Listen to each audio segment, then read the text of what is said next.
Anya, aka Strangely Literal. And I'm Alan, and this is Shadows and Shamblers. Please stand as you are able for this week's reading, which comes to us from the Book of Nancy. Angry gets shit done. Now you may be seated.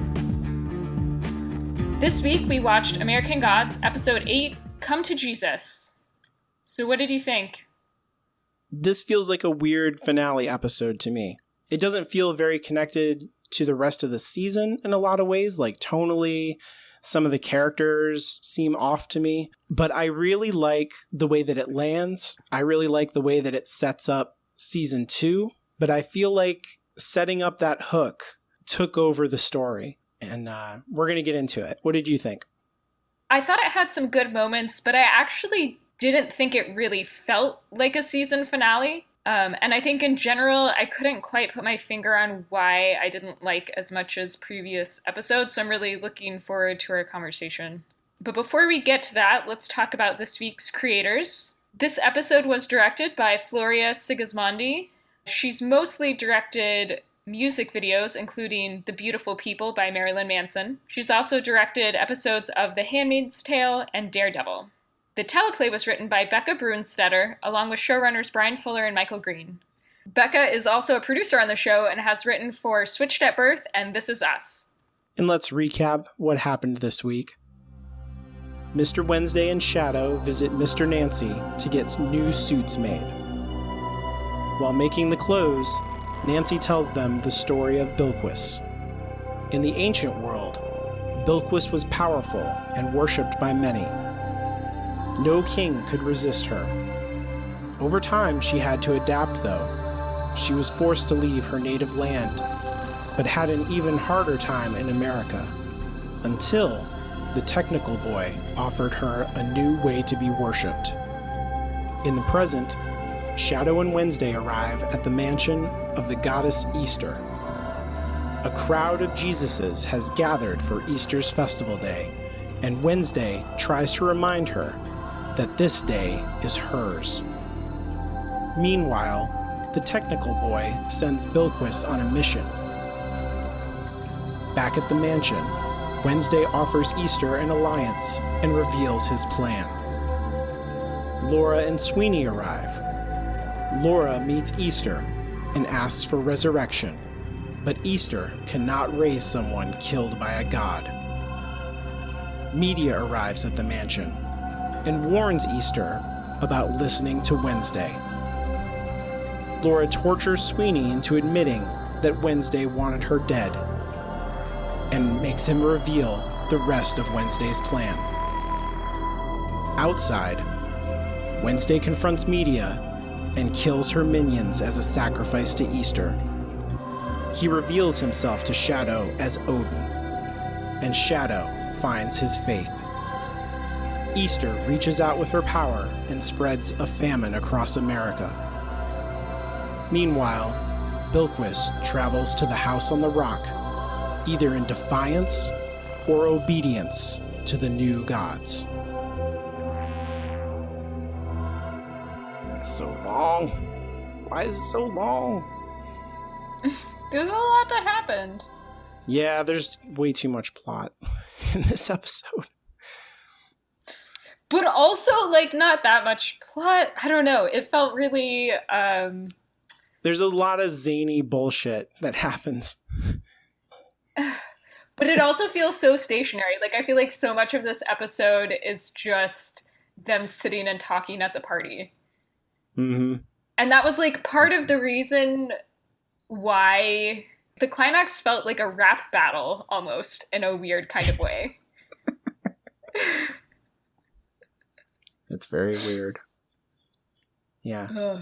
Well, I feel like this started out as venting that we were going to cut out, but maybe we should just keep this in the episode.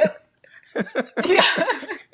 Yeah, normally we have these weird asides that we just we know are not going to make it into the real episode, and this one is just oh, it's too real.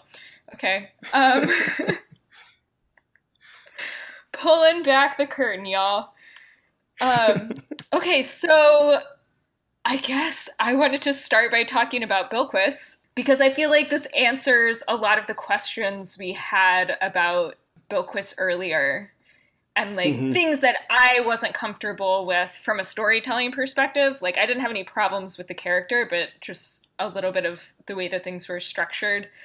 I'm glad that we got to see her wearing the jewel thing. I was like complaining Yeah. about the museum scene earlier, and I think this totally redeems it on some level, right? In the sense that having seen this, if you go back and rewatch episode 2, that scene will be really meaningful, but also like it just didn't work the first time for me. So on some level, you have to make a story that works the first time through. It can be better the second time through, but it has to still work the first time through.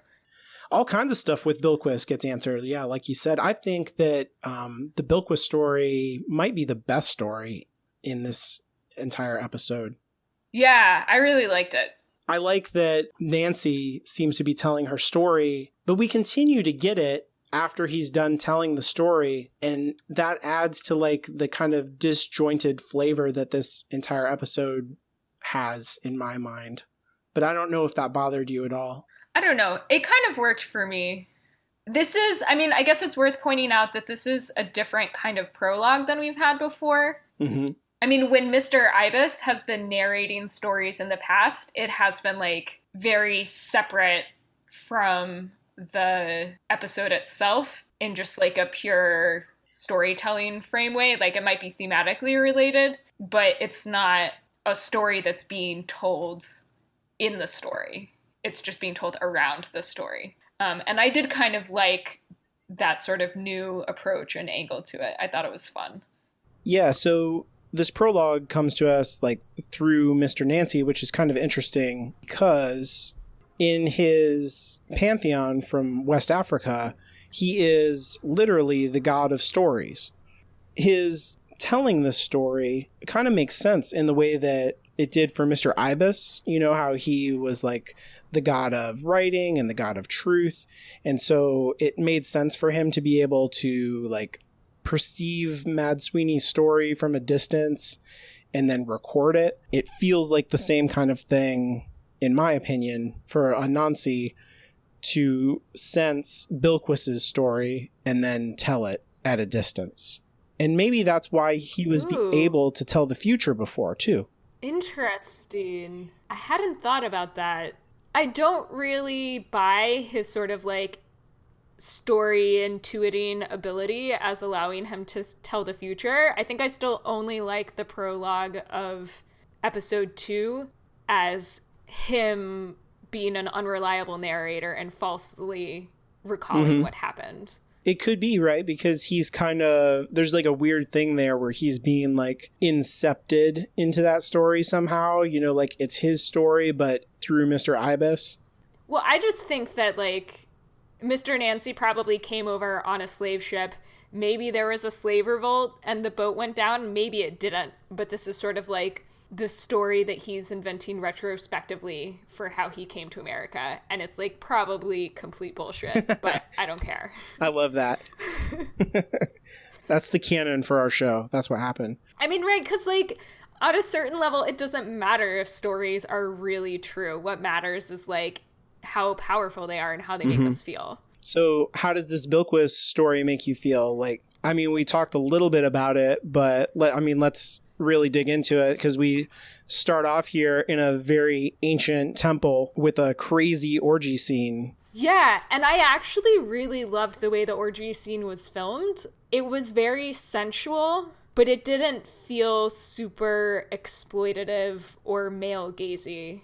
I felt like the focus visually was on sort of like a mass of writhing bodies as opposed to like genitals. Yeah. You know, it felt a little bit abstract and removed. It didn't seem like it was intended to arouse. Yeah. I guess. The whole thing's kind of creepy. Like with the music and everything's in a slow motion a little bit. Yeah, you're right. And usually we're not real close up on those people. You're just kind of seeing all of them move at once, and it's eerie. So what did you think about them turning to black goo before she enveloped them in her vagina, as opposed to in previous episodes where we saw her actually just enveloping people directly. You know what? I hadn't thought about. I mean, I thought it was super crazy, but I hadn't thought about the fact that, that she's not just devouring their actual body. And maybe that indicates some kind of loss of power, that she was able to kind of transfer them into some other easier to ingest state and then pull them inside. I have not really thought about this until you asked me this question. This is a really good question. I mean, it doesn't really make sense to me that her power would have changed, like, fundamentally so much between the two time periods that we see her in, except in that it would take a really long time for her to have to vagina eat all those people one by one. So maybe it's just like a quantity thing. Like, she has the power to do sort of like a bulk processing, but she doesn't always employ it if she doesn't need to. Well, yeah.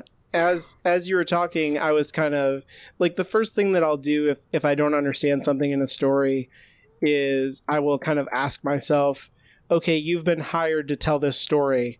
How do you do it? And so, like, somebody says, we want an orgy scene with Bilquis where she eats everybody.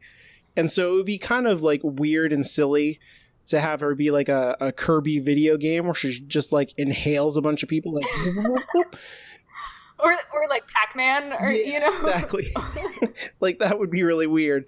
So this is, maintains the creepiness and weirdness. And keeps it kind of like scary a little bit. The story just demands that you maintain a certain tone to not lose people. And I will say, like, we're kind of laughing about this and stuff, that I found it really effective when I was watching it. I was really invested in the Bilquis storyline. Yeah, I didn't even care that king's head made no sense. Didn't care. It's really weird. But yeah. So when this scene starts, like, before we get into the orgy and stuff, it gives us like a text that tells us the time and place. And it says it's in the Temple of Baran. I'm assuming that's how you say it. Maybe Baran, because it's two separate words. I don't know. But that's a real place in Yemen. And I looked this up. I didn't really know this, but it was interesting. That temple was built to honor the moon, which is how we start that thing off, right? It's like a red moon. And to me, when I saw that, I was like, oh, that looks like the same red moon that Media turned into when she was talking to the technical boy in the limousine. Was she giving him some kind of directive, like, go get Bilquis? Because they have a connection that we find out about in this episode. Yeah. But I don't know. That also could be about Shadow Moon. So I'm not sure, like, if it's just repeated imagery or they're not connected. But this place is real, and it was connected to the moon. I don't know if it's connected to Bilquis or the Queen of Sheba or anything like that. I couldn't find any information on that. This temple is in a ruins. It seems like they were pulling from real world information, and I always appreciate when the show does that. Yeah, I really liked that. And I really liked, too, when they showed the depiction of we're sort of skipping around in time, but when they showed the depiction of the temple being torn down, it really is showing sort of like a multiplicity of views of Islam and the role that misogyny and fear of sex play in religious oppression. That's a big part of the voiceover, too, right? He keeps talking about men, and powerful women. I loved when Anansi said they grabbed the power they were too scared for a queen to have. That just shook me. I really loved it. And I think, like, one of the critiques that the right makes of the left right now is that basically, like, in the spirit of political correctness, we're embracing Islam too much, and that it really is just, like, a toxic, terrible religion. And, like, obviously I don't ascribe to that. And I think the show is taking, like, a really measured look, and sort of like, we have Salim on one hand, but we can also show, like, what happens when misogyny and religion run amok, specifically in the form of Islam as well as Christianity. I think also that part is really crunchy potentially in some other ways, because I find it very convenient that the technical boy shows up not too long after her temple is destroyed. It's possible that they engineered that event to make her more vulnerable and willing to sign up. I mean, there's not direct evidence of that, but this could be a pattern of behavior that we're seeing from the new gods. Put somebody in a position where they're easily manipulated and then recruit them. Yeah, well, and I think it's so clear that the technical boy is basically playing the role of her pimp and being like super exploitative and terrible. The power in their relationship is just so unequal and manipulative. I love the way that they play it. It continues to make him a more and more sinister character. And it really like puts our sympathy with Bilquis. I also just want to take a minute to be really petty and talk about his hair. Like, what was going on with that terrible wig? I understand. I love the teeth thing, right? Because we see him get like punched in the face by Media's kiss and lose his teeth. And so then he shows up again with a grill, which I love. And I love that his hair is really different in every scene. I think it's sort of like a symbol of the way technology is like super trendy and always changing. And like as soon as you get used to something, it's just like running ahead and your iPhone 6 is, you know, garbage and you have to get the next one or whatever. Yes. I loved his hairstyle later on at the Easter Mansion. But oh my God, that wig was so bad. Yeah. You know the one I'm talking about. One. I mean, yeah, you can't not know. I was sort of like, no, as I was watching that, I was like, wait, did Media like rip some hair out when she punched his teeth out? Is that why he's wearing a terrible wig? But no, his hair was fine later on in the episode. Yeah, I don't know. I don't know, man. That wig is a bad call in a way that is not like in character or does not serve to make his character like more of anything that's good. Like, it's a bad choice. It's also just like not that trendy and cool. You know, if you're going to do something weird with his hair, you have to make it like wacky and fun, not just like... It almost looked old-fashioned. Yes. Anyway, okay. Done with that. Now I've got it out of my system. The real thing that I wanted to talk to you about regarding Bilquis is her relationship with the Iranian woman that we meet in the club. Yeah. Because I feel like this is the first time that I've gotten the impression that Bilquis seems more attached to someone than just as someone she can consume for power. Like, I got the impression that there was some sort of real personal connection between them. I don't know. Did you get that impression too? Definitely, yeah, because we see her a couple of times and then I feel like, is she the same woman that's in the hospital later on? I mean, I don't know who it would be if it wasn't her. Right, exactly. So this could be like a setup for a larger story. And it could also be, like I was saying before, that maybe her temple got hit on purpose to make her vulnerable.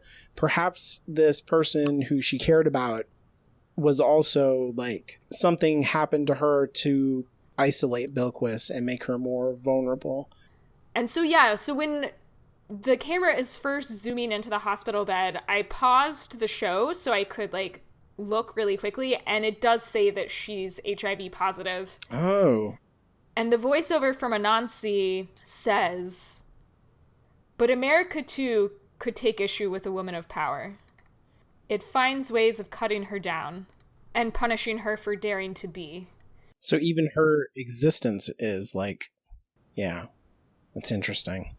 Well, and I think it's drawing the connection between misogyny and Christianity and misogyny and Islam, right? Because, like, the Iranian Revolution was a lot about oppressing women and enforcing the sort of like very strict lack of sexuality and sort of like being more of like property of men. And the way that the AIDS crisis was handled in the US was a lot of like mainstream sort of like Christian or like air quotes Christian people being like, we don't care about these people. Their lives don't matter. They deserve what they got because they're sexual sinners or whatever. Right.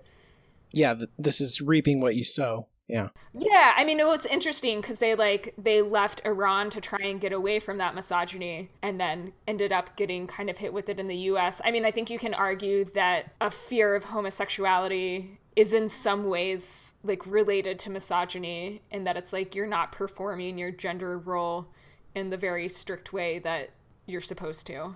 Mm-hmm. So yeah, I thought that was really interesting. So if you're interested in learning more about the emergence of AIDS in the US in the 1980s, there's a really good HBO movie called And the Band Played On that's based on a book by Randy Schultz. And it really shows how much the Reagan administration just like didn't give a shit and was willing to just let thousands of people die from this disease because their lives didn't matter.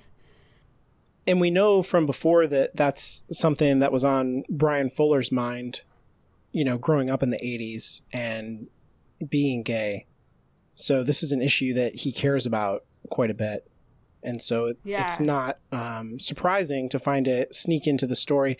And I think that this, like, talking about all of this, I feel more and more like this is definitely a story that's going to come back in the second season, and we're going to find out more about what exactly went on between these two.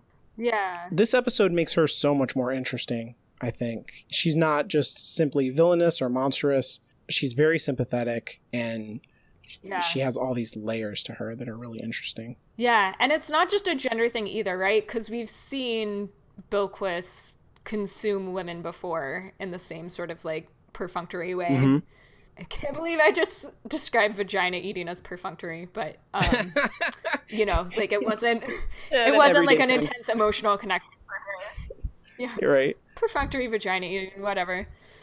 I did want to say real quick that one of the things that I really love about the Bilquis part and the Anansi part that we get up front here is the music. We've talked before about that Brian Reitzel is kind of creating musical cues or themes for different characters. And so when we open up, we get the same kind of saxophone, kind of jazz-inflected melody that we got from episode 2.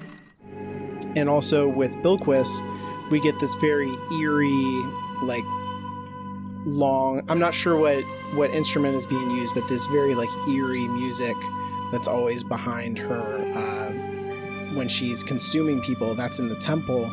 I did appreciate the musical connection. Yeah, I totally noticed Anansi's theme, and I actually didn't notice Bilquis's theme, so I'll have to go back and watch it again before we do our season 1 wrap-up show and really pay more attention to that. I think, yeah, it settles you right into the Bilquis stuff. Like you have like a Pavlovian response that you're not even aware of, where you're like, okay, Bilquis is going to eat some people with her vagina. Like, this is the music. The more I watch these episodes, the closer we look at them. His music is essential to the show in a lot of different ways. It's funny. I feel like such a film music nerd, but I just have to say I was like a fan of Hans Zimmer before he made it big. I thought the Gladiator soundtrack was amazing. I like being on the leading edge with Brian Reitzel too. I think if Hans Zimmer is the next John Williams, I think Brian Reitzel is the next Hans Zimmer. I love that evolutionary chart you just made. Yeah. That's great. I know that there's probably people listening who are big fans of Hannibal and are like, you're just now finding out about Brian Reitzel, but neither of us watched Hannibal. I know that he did the scoring for that. Yeah, maybe we can do just like a one-off bonus episode of like season 1 of Hannibal or something. We probably should, yeah, at some point. So in the book, there's a connection between the technical boy and Bilquis. I'm not going to spoil it at all, but I think it's interesting the way that they're playing with that. I really like the scene, even though the wig is terrible. I like the scene where he comes back to send her on some kind of mysterious mission. We don't really know what's going on there. But the way that she like kind of creeps up on him, I think at one point she's actually floating, which was such a cool camera effect, and comes up to him and is obviously like putting the moves on him to, I guess, like upset his agenda or something, or change the power differential in some way. And the way that Bruce Langley plays that, he's uncomfortable, completely uncomfortable, and I think overpowered mentally by her. I just love the non-verbal like tension and back and forth in that scene. Yeah, I totally agree. I was super engaged by it. I think it sets up nicely that he wants her to do something.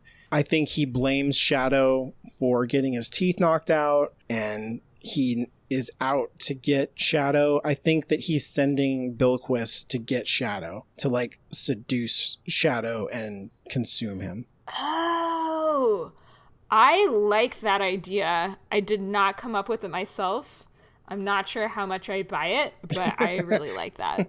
It's the only thing that I can think of, because at the end, we see Bilquis on the bus that's going to the house on the rock. So we know that's where they're all heading. Mad Sweeney told Laura they're going to the house on the rock. So this is where Shadow is going. What we don't know is her motivation. Like, is this her mission that she was given? Or is she like, whatever the mission was, she's like, no, I'm going to Wednesday's thing and I'm signing up with the old gods because fuck this. Like, I'm getting treated badly.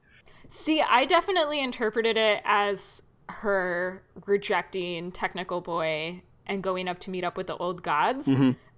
But I kind of like your interpretation of like, if the Technical Boy is sending her to deal with Shadow, then it's sort of like more ambiguous. We don't really know what her plan is or whose side she's on, which I kind of like from a narrative standpoint.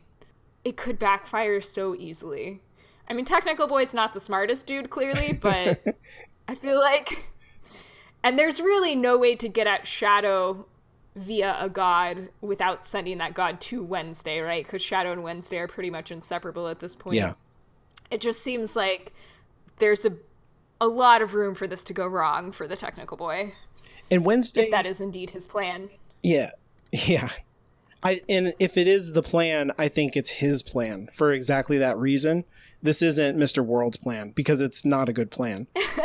Like you say, yeah. So I agree with that. And Wednesday talks about her, or I think he's talking about her. This kind of confused me, that when Nancy gets done with his story and he goes back to like tailoring the suits, and he's asking Shadow, like, do you understand the moral of my story? And he's like, I don't trust assholes. I don't know. And he's like, no, man, you got to get yourself a queen. Are they talking about Bilquis? Are they talking about Wednesday getting Easter? Like, what are they talking about? Is he gunning for Bilquis, or what are they talking about? Huh. You know, honestly, I kind of just ignored that part because I didn't understand it at the time. It's confusing, right? But I really like your interpretation, though. That, yeah, he is saying, like, you need to get some, like, specifically female mystical power on your side. Mm-hmm. Wednesday has spent a lot of his energy and time trying to recruit murder gods or whatever. Right. Your stereotypically strong man gods, and that he needs to branch out a little bit, and that there is like something really powerful in the female goddesses. Actually, now that you say it like that, I'd like to wrap it back around a little bit, because there's a real history, and maybe people aren't aware of this. I feel like people aren't whenever I bring it up. In religion, that the further back in time you go, the more feminine all mythology becomes, like in its orientation. So like the oldest gods that are human are female, like universally across all cultures. Like the very oldest gods are like... Really? Yeah. The very oldest gods are like rocks and like bones and stuff. But when you start to get into human shapes, it's always women. Like, we don't have the names of these women, but it's all about like the earth goddess. Because like, think about it. What are the priorities of the most ancient people? We need to eat. And give life. Yes. Yeah. You need your kids and you need your plants. And there's like a real connection between putting... Sorry, I'm just still laughing at you need your kids and you need your plants. That's right. Oh my god. New life motto. That's right. It's the two most important things. You need your kids and you need your plants. You do, man. Because like there's a connection there it might not be obvious to modern people, where you have a handful of like seeds. I mean, you know, you learn when you're a little kid that a seed will turn into a plant. That's not really an obvious thing. It's the little wooden bits that are gross when you eat the food. There's nothing telling you that if you put that in the ground, it will turn into a plant.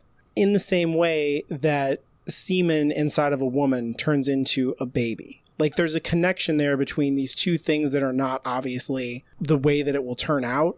That the woman somehow mystically transforms semen into a baby, the ground mystically transforms seeds into plants. So that's kind of where you get your fundamental connection of Mother Earth, this transformative ability. And this is not like me, that's like an academic truth. There's a classic feminist thing about like reclaiming the word cunt, in that the word vagina comes from the word like sheath, for like a sword. So basically, like, the vagina is defined by like what you put in it and its usefulness as like a carrier, whereas the word cunt comes from like the word for like a mound of dirt that like produces a plant. The origins of the word cunt are actually like way more feminist and like feminine affirming. I love that. Than the word vagina. I never knew that. I feel like now maybe I should look that up. That's crazy. Just to double check myself. That sounds like an Anglo-Saxon word. So it says, it may have arisen from the Proto-Indo-European root gen gon, which means like to create or become, as seen in the words gonads, genital, gamete, genetics, gene, or the Proto-Indo-European root, I'm going to say this wrong, gone, which means woman.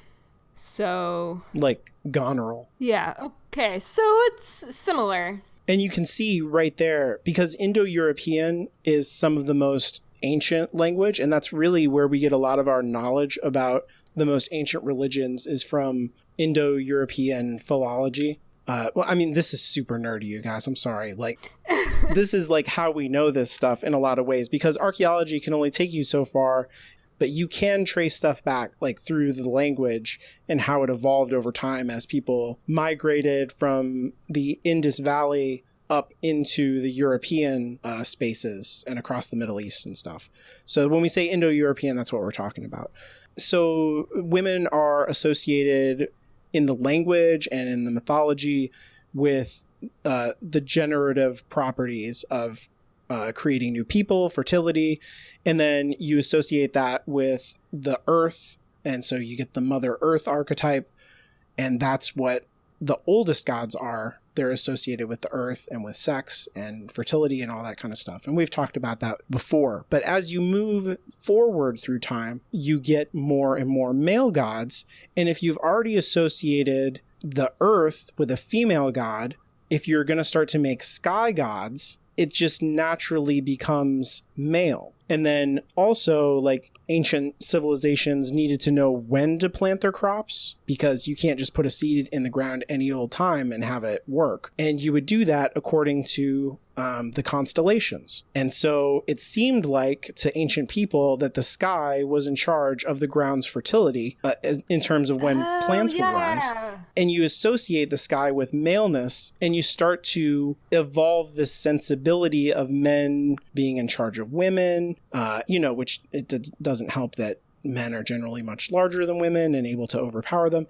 And so it's like baked in culturally from the ground up, like literally. You get this misogyny that travels through time and evolves and turns into like a monotheistic god that's in the sky, that's male, and everything is all about the male priests and the male everything. And you see Bilquis be very, very powerful and like associated with the moon, which of course is also one of the celestial bodies that's associated with female gods.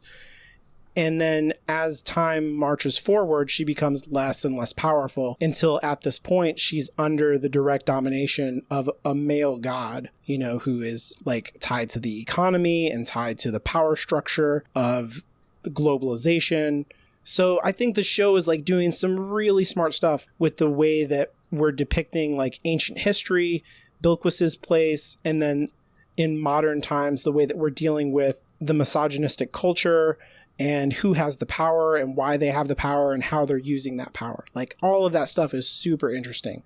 Yeah, that's really, really cool. And so talking about how the goddesses were associated with the earth and how the male gods were associated with the sky, you do have many, many exceptions, right? There's the Zariah sisters who we've already met. So I don't want to characterize it for people that there's no female gods who are associated with the sky. There's, famous ones like Luna or Cynthia who are, associated with the moon. And then we also have in this episode, Easter or Ostara, who is characterized in the episode. This kind of annoys me, but whatever. She's characterized as the goddess of spring. But Ostara is the goddess of the dawn. Oh, because I was actually going to say it's kind of interesting to think of Bilquis and Ostara as sort of like different sides of the same coin. Like, one is about sexuality and another is about fertility. They're sort of like different ways of looking at sex. That's true. But that kind of falls apart if she's not actually like a fertility spring goddess. Well, she becomes... You're not wrong that she's like associated with fertility. It's like this thing that you were talking about in our first mailbag of Europe being this like landscape of tribes consuming each other over and over and over throughout history, and like their religions getting all jumbled up. Ostara originally is like the goddess of the dawn. Her name is like the Indo-European root is the same as the word east in our language. So that's like Easter, east, and the sun rises in the east. That's where all that comes from. And her festival is around the vernal equinox, or, like the spring equinox.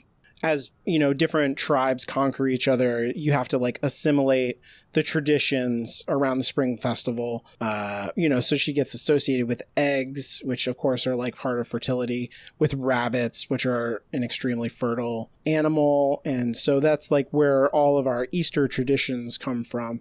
And then Mother Church comes along and says like, oh yeah. That's when Jesus arose.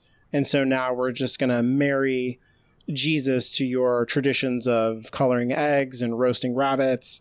Like, oh, it's all just one thing. And it always was one thing. And you get this like super bizarre and absurd thing of like a million Jesuses hanging out with Easter, which is nuts. Yeah, I love the way the show like explicitly addresses the sort of like mishmash way that these holidays were created. Mm-hmm. And I love that we finally got to meet a gaggle of Jesuses. Is it a gaggle? Is it a choir? Like, what's the plural? I don't know. Maybe we should ask for listener feedback. What would you call a group of Jesuses? I do like how guilty Jesus is when they point out that this was originally her day, and she was like he's like, oh, I'm so sorry. What do you think about the Jesuses? Yeah. Is it silly? Does it work? I think it works particularly well because of the foreshadowing that we got back in episode 3, mm-hmm. and because of the way that it really fits in with the world building, right? That like Jesus is so everywhere among so many different cultures, but they all kind of envision him in their own way. And especially in America. Yeah, and so in order for the world building to be consistent, you have to have a gaggle of Jesuses.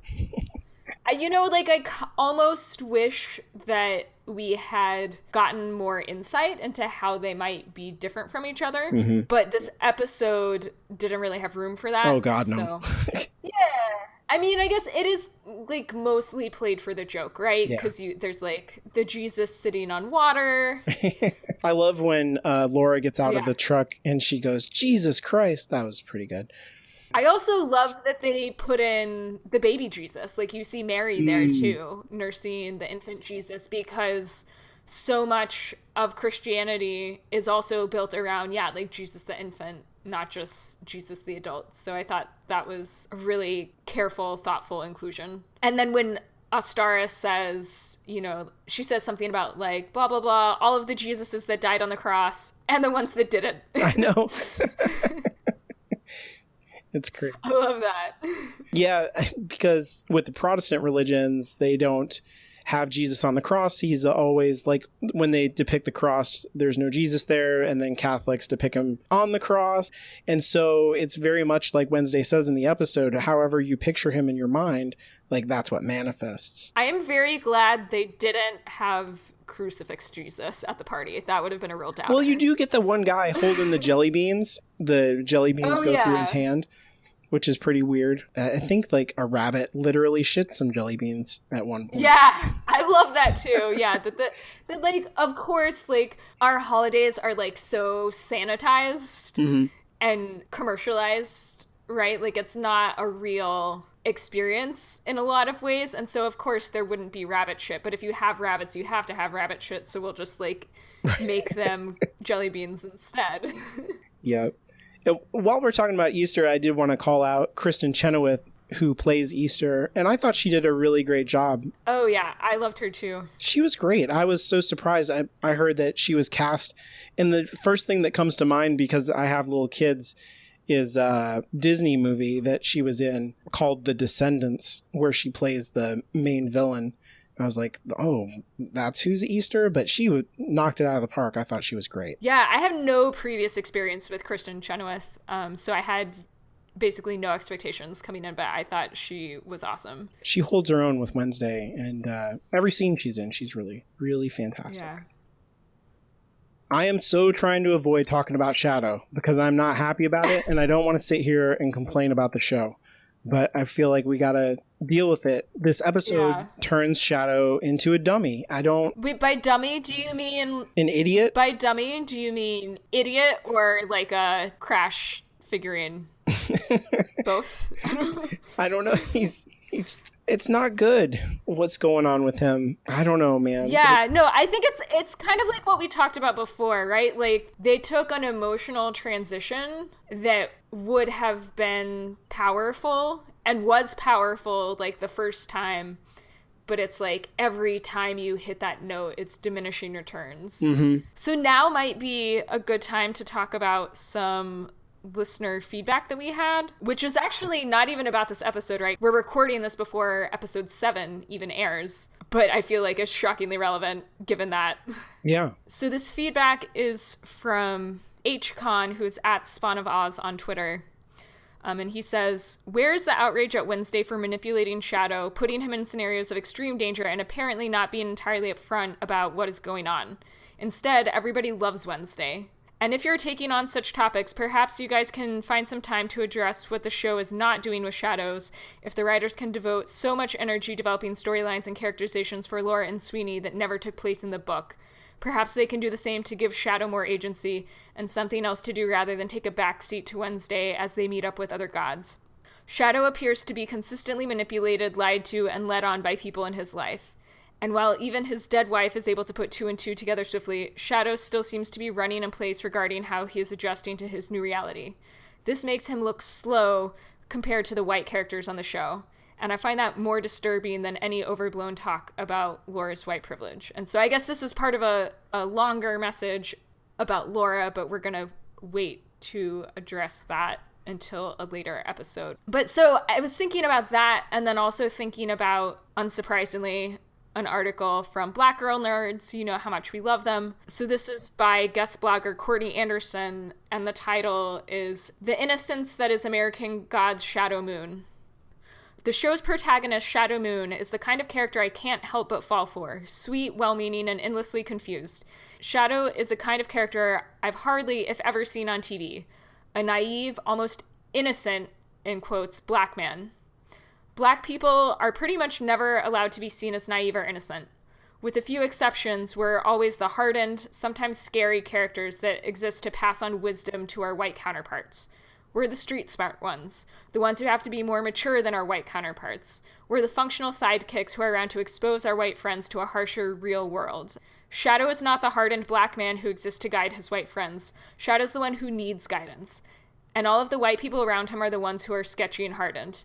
To me, Shadow's characterization turns a trope on its head. That's interesting. So I think both the article and the tweet have really interesting perspectives. I think they're somewhat incompatible with each other, but I kind of think they're still both valid interpretations. Totally. This is part of the problem with a lack of diversity, where Shadow is really the only black guy in the entire story, and so that puts a lot of pressure to, like, he represents all of blackness in America in this story because he's, like, alone. Is that fair, though? Because I feel like we also have Anubis and Ibis. I mean, Shadow's definitely the most prominent black man on the show, but, like, as soon as you start tallying up the sort of, like, side characters, Anubis, Ibis, Nancy, I mean, like, I totally understand that argument, and I think it applies in a lot of situations, but I feel like if any show is not going to fall into that, it might be this one. Sure. I mean, the counter argument to that, right, is all of those characters also, you know, easily led, naive, and all of them are canny except for Shadow, right? Like, Mr. Nancy is super tricky. He's right on top of it. Anubis is very, like, kind of scary and powerful. And, you know, Ibis is really smart. But I don't know. I feel like there's a lot of whiteness around Shadow in particular. Like, he doesn't really interact with Anubis or Ibis. Yeah, I know. And there's a lot of stuff that we're kind of skipping over, I think, about Laura as a white woman and how she fits in with her relationship with Shadow. And, like, just to give you guys a little bit of a heads up, we're, like, punting on that for now, but we're going to have a whole special episode later where we just talk about Laura. It's a complicated enough conversation that it would almost, like, devour this whole episode if we really gave it the time that it deserves. Yeah. I think it's a viable read of Shadow's character to associate his personality with his race in the way that he's being written. We know that the writer staff is all white people. There's nobody behind the scenes who can speak from their own experience and put that into the character. I am looking at this all with a side eye because I don't think it's great the way that Shadow's being written. And it puts me in mind also of the feedback that we got from Mandy, where in the first couple of episodes, Shadow is like he is in the book, and her read on him is that he's very, very smart, but very quiet. And I think that you can read Shadow that way, especially in the premiere, even though he's, like, out of his depth. He's being very cautious. But in this episode, that's not the case at all. Like, he meets Easter and he's blushing. He's got kind of a stupid grin on his face the whole time. When he sees Laura at the end, he has, like, the same stupid grin. And I'm like, is this a supernatural effect of Easter's mansion? Like why is this happening to Shadow? It's very strange. No, that's so true. And I feel like in the early episodes, Shadow and Wednesday felt more equally matched on an intellectual level, and there was more of, like, a sparring going on. Absolutely. And he confronts Wednesday at the beginning of this episode, but it kind of goes nowhere. And then by the time they get to the mansion, he's really just being led around by the nose for the rest of the episode. And I feel like that's part of the reason why his moment of faith kind of falls flat for me, is it doesn't build enough once we get to the mansion. His agency just seems to be co-opted more and more. It's not good.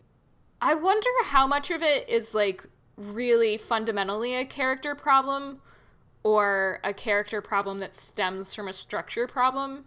Shadow had stuff to do early on in the season, and then they know where they want him, but he doesn't have anything to do in the meanwhile.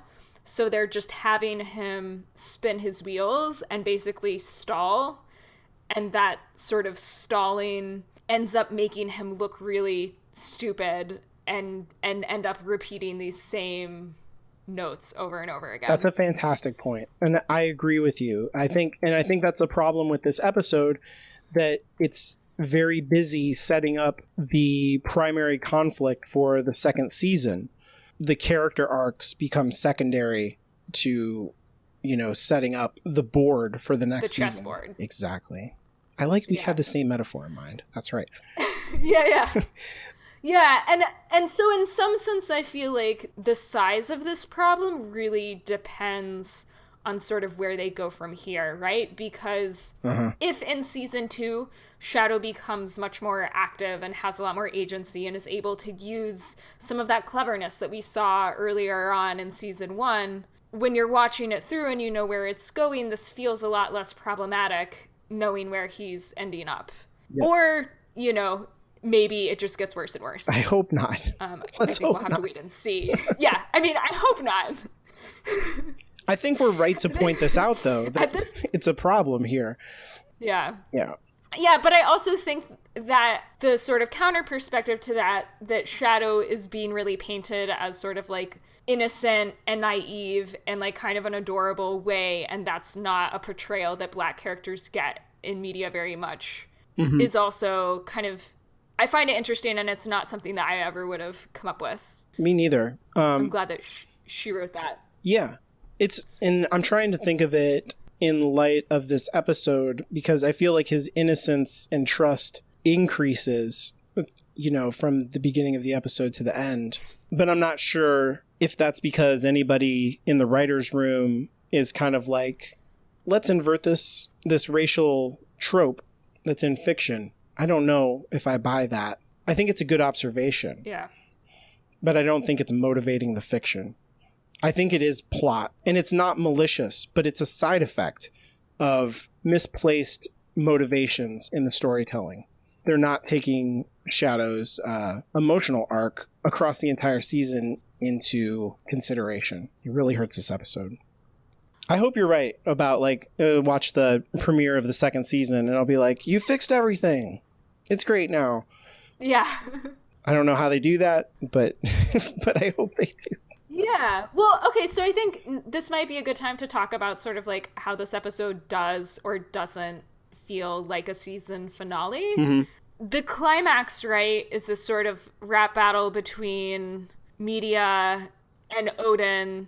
And I'm just, yeah, like I feel like Shadow is nominally the protagonist of this story, and I wish that he had been more involved in that somehow. Right. Like, I think that is kind of what bothers me more than him being portrayed as stupid, is just the fact that, like, yeah, like, he's not involved in the climax at all. There's no arc for him. Like, his arc, instead of landing somewhere, just sort of, like, peters out in the middle of the sky. Yeah. And the only role that he does seem to play is that his faith in Mr. Wednesday, in Odin, seems to give Odin, like, much more power. And it's exactly like H. Khan said in his tweet to us, that he's his pawn. You know, like he's being led by the nose of Mr. Wednesday. You know, whatever he wants is what Shadow does. And it's kind of goes back to that first episode, like I said, with the coin, where he's Mr. Wednesday's slave. He gives up his liberty. I wish that he was fighting against it more, or had, yeah, like you say, more agency. It just doesn't play right. You know, and you just brought up something that made me think, because like one of my questions was sort of like, why does Mr. Wednesday even need Shadow? Like, why did he set up this whole thing? It's a lot of effort to, like, you know, screw up a robbery and then send someone to jail. Right. Just so that he can, like, stand next to you looking sad. And I think you really hit the nail on the head, right? Is that he's using him like a faith battery, right? Like, yes. Because Shadow, as a human, can use his belief to power things in a way that Wednesday can't. So he's using him like a battery pack, like a power brick. Yep. And because nobody believes in Odin anymore. He's super old news, right? Not even like pagans believe in Odin. You know, they might believe in some principle that stands behind him of like death and wisdom and, you know, self-sacrifice and all this stuff. But nobody believes in actual Odin. I feel like if he had revealed himself before this conflict in some way, and then walked into the conflict with Shadow at his side or at his back and said like, now I'm going to, knock you down with lightning. Now I'm going to threaten you. Now I'm going to get my sword out. I would have bought that. But to have it be in the same moment doesn't feel right to me. It's like you said, all of the focus in that ending is on Wednesday. And we needed a scene where it was just about Shadow. and the choice that he was making. And then I think we could have moved into it more successfully. Yeah, I definitely agree with that. And this whole thing, this like way of framing Shadow as basically like a battery makes me think so differently about all of the warnings that we've had about Wednesday up until this point. Mm-hmm. People keep saying, you know, like, he's, you know, a con man, like, he's super shady, you don't want to trust him, like, all of that stuff feels much more concrete to me now. Yeah, and I guess, too, it makes me wonder, like, who are we supposed to root for, right? Because, like, I mean, I guess we're sympathetic to and rooting for Shadow, but as far as the war between the old and new gods go, like, I mean, I like Ian McShane, but I don't really like Wednesday, and I don't really like the new gods either. Oh, yeah, I don't think you're supposed to. And I think this is actually a pretty successful thing. The new gods want to run the world kind of like a corporation. You know, like the people do their part kind of like employees or something like that, but to serve the interests of management. Yeah. The way that Odin is kind of like assembling his coalition, it's pretty inhumane, right? Like basically the plan is to extort humanity for their food. We won't feed you unless you feed us. This very transactional, and we talked about this last time, this pre-axial kind of bereft of morality system of religion. And Odin's pitch to all of these guys is like wrapped up in the nostalgia of their rule in the old world. That's the way that he gives it to Easter, that like, this used to be your day before it got taken by this other guy. And it's not about like building a future. It's about like reclaiming the past, exploiting people. And then the new gods are all about dehumanizing everyone and using them in a system that only perpetuates their own power. So yeah, neither side is the right side. Yeah, and I guess going back to the chessboard metaphor a little bit, like, so what is this episode actually accomplishing, right? It's sort of like is bringing the players that have been separated back together. It's raising the stakes for Laura, because now we know resurrection isn't an option, and she's falling apart. By the way, I loved that her maggots were real maggots and not mealworms. That is like one of my weird science pet peeves. Is just that like anytime there's any kind of insect thing, like in X-Files and whatever, it's just in Buffy, it's always mealworms. Like no matter what it's like supposed to actually be. And those were like actual fly maggots. And I was just like, yes. They were super gross. I love that moment. Yeah, they're really, really gross. But yeah, sorry. Okay, so we're raising the stakes for Laura. We're amping up the conflict between Wednesday and Shadow, between Sweeney and Laura, between Laura and Shadow. There's like the boss battle. I don't know. Like, did all of that come together for you? No. Is there anything that I'm missing? Okay, yeah. It does. I mean, you're right about all of those things happening, but it's like, I don't know. It's like putting a jigsaw together with a hammer. Like, it doesn't, we didn't build up to this. Like, it's all there, but it doesn't fit together. Or like, it doesn't create a complete picture in any way. Yeah. There's that idea in storytelling, right, of the unity of effect, that you want to try and drive your story towards one emotional note. I don't think that this story achieves that. Unless the emotional note that you're going for is like, damn, I can't believe it. Look at the twist. But that's not really that interesting, you know? Yeah. I don't want that. We talk a little bit about cliffhangers versus game changers. This feels like it's trying to be a game changer, but I can't really say how the rules of the game have actually changed in any way. Yeah, I think you're right. This is trying to be a game changer, but it plays much more like a cliffhanger. I think it wants it both ways, actually. I don't even think it's a cliffhanger. I think it like doesn't do either. That's what I mean. Like, it's trying to do both, and it doesn't accomplish either of them very successfully, because you don't get the sense that like the world has kind of tipped on its side because of what you've learned, or, you know, whatever has happened. And at the same time, you don't have this like burning need to find out what happens next, which is, you know, how those two things are supposed to work. So it's like, yeah, I was just kind of left kind of with my hands in the air, like, what? No, come on. They should have picked one and committed in some kind of stronger way. Yeah, no, I definitely agree. I feel like we have to at least mention the reveal that Wednesday did indeed kill Laura. And does her knowing that change anything or have any important impact? I mean, we kind of guessed it. It's good to have it confirmed. Mm-hmm. Yeah, I don't know if it changes much other than kind of giving Laura a laser focus to mess up Wednesday's agenda. And this kind of speaks to what we were talking about last time of why is Wednesday afraid of Laura.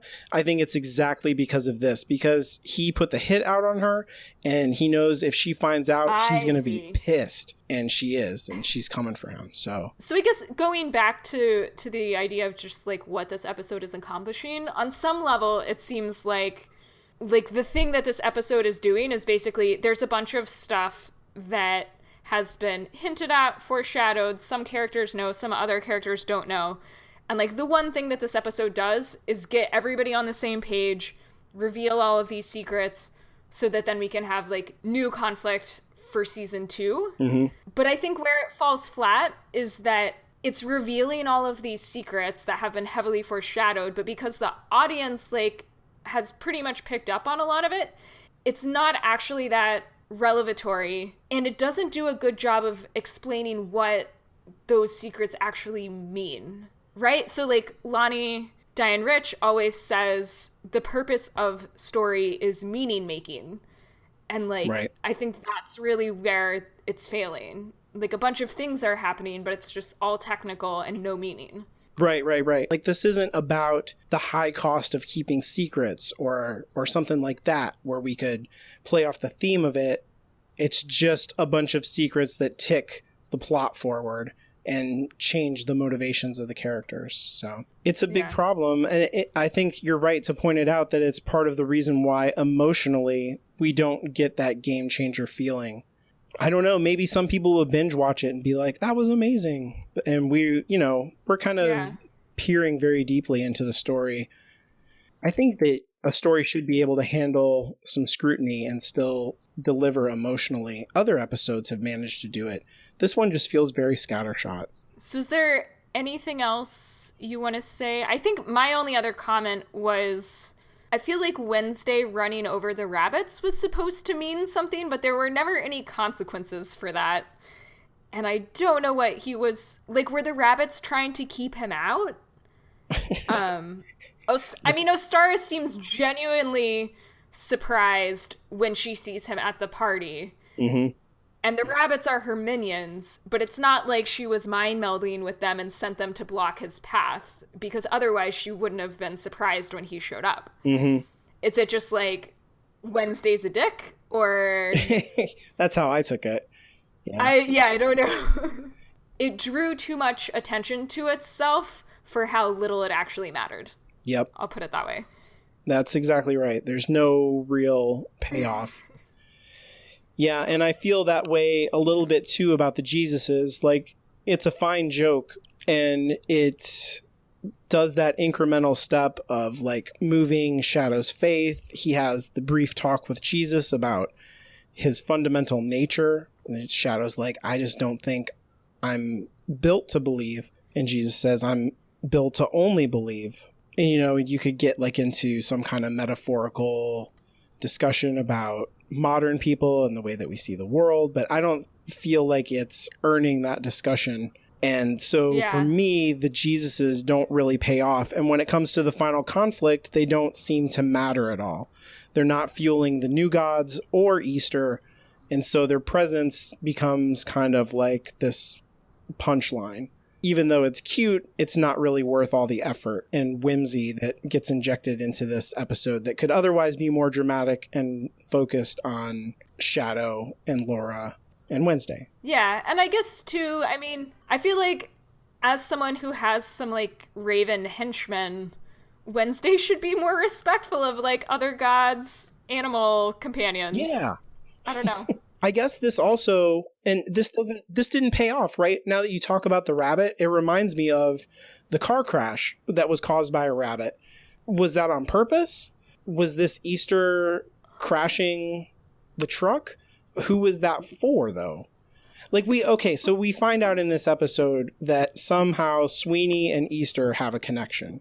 It's hinted at, right? Yeah. She owes him a favor, he says. So was crashing the truck part of that? Yeah, I have no comment because I also have no idea. But that's a really good point. I had completely forgotten about Sweeney bribing the rabbit to cause the truck crash. It's got to be connected to this you owe me a favor business, but oh, I don't understand. Oh yeah, so what is the favor? I mean, this is more set up for season 2, I feel like. Here's a new mystery. Stay tuned for more. I like that it's there, that he has leverage with her. So he wasn't just coming down here hoping to beg for a favor on her feast day. He had a good plan. This is a pretty good plan. It's a little convenient, but whatever. I can hang in there for that.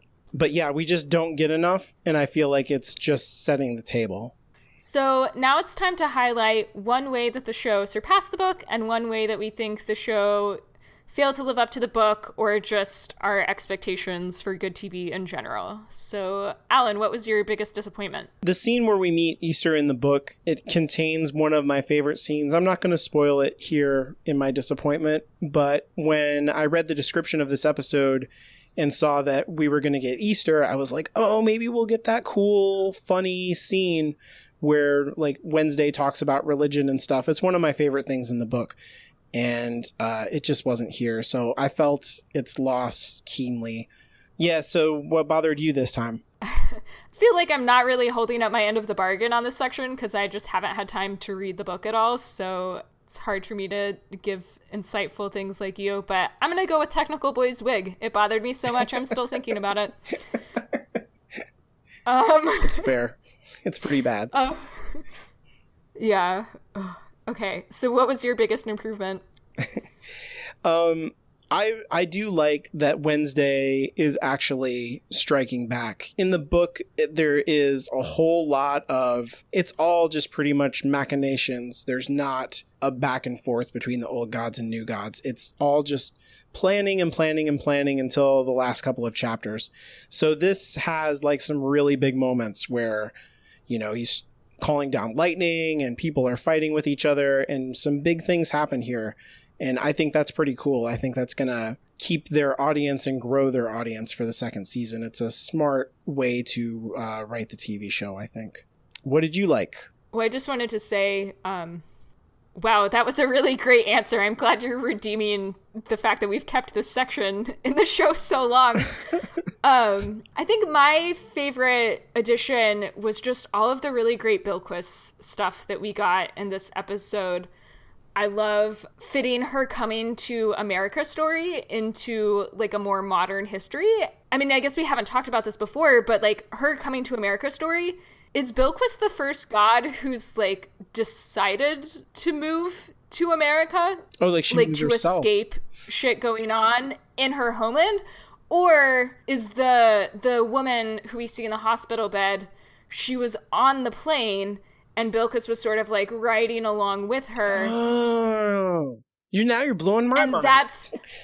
And that's Bilquis's affection for her is because she brought her to America. Oh man. And kind of got her out of that. Because we totally, in our whole discussion on Bilquis, we didn't even confront that fact that this is the first coming to America story where we see the god actually traveling with some sort of agency of their own as opposed to just sort of springing into being on the shores. I don't know. When we were talking about Bilquis earlier, that was one of the things you brought up. How did she get there? None of the immigrant groups to America worship Shiva. Mm-hmm. So you were asking, how did she get there? If this Iranian woman was in love with her and was worshiping her sort of indirectly on some level, Bilquis was able to sort of ride that into America somehow. Crazy. Wow. Okay. Yeah, no, I great. think that just redeemed us keeping this section in the podcast. That was way better than mine. What are you talking about? That was awesome. Cool. Well, before we wrap up this episode, we want to let you know a little bit about our plans going forward. So first, we're going to take a couple weeks off. let our lives catch up a little bit. And then we want to do 3 more episodes to wrap up this season. So first we have another interview with the editor of episodes 5 and 6, Stephen Phillipson, and he's also an editor from Hannibal. Then second, we're going to have a special lore discussion episode that I kind of referred to before. There's been a lot of really interesting conversation about her and very different takes on her character, and we thought it really warranted a separate episode so it didn't completely take over our analysis here in this episode. We'd love to hear your take on lore as well, so please send us an email with your lore thoughts, and we'll include some of those in the show. And then finally, we'll have an overall season 1 wrap-up episode where we step back and take a look at season 1 as a whole. We did that a little bit in this episode, but I think we're really gonna go back to the earlier episodes and see how some of that lines up with where we ended up. And then finally, we also have plans for another podcast that we're gonna do during the American Gods off season. We'll probably just have like 1 season with 6 or 8 episodes, and hopefully we'll have more details about that ready to share by the time we're recording the season 1 wrap-up. We'll definitely let you guys know. Yeah. And so with that, I'm Anya. You can follow me on Twitter at StrangelyLiteral. That's strangely, then Literl. I'm Alan, and you can follow me on Twitter at ChipperAlan. You can follow the show on Twitter at ShadowShambler, and visit our website at shadowsandshamblers.com for news and episode reviews. If you'd like to leave us feedback, if you're feeling threatened by a strong woman or you got yourself a queen, you can visit shadowsandshamblers.com/contact or send an email to contact@hallowedgroundmedia.com. And join us in a couple weeks for those 3 wrap-up episodes. Don't forget to rate and review the show on iTunes. That's the best way for us to get new listeners. Because we want to fucking hear you say it. So say it.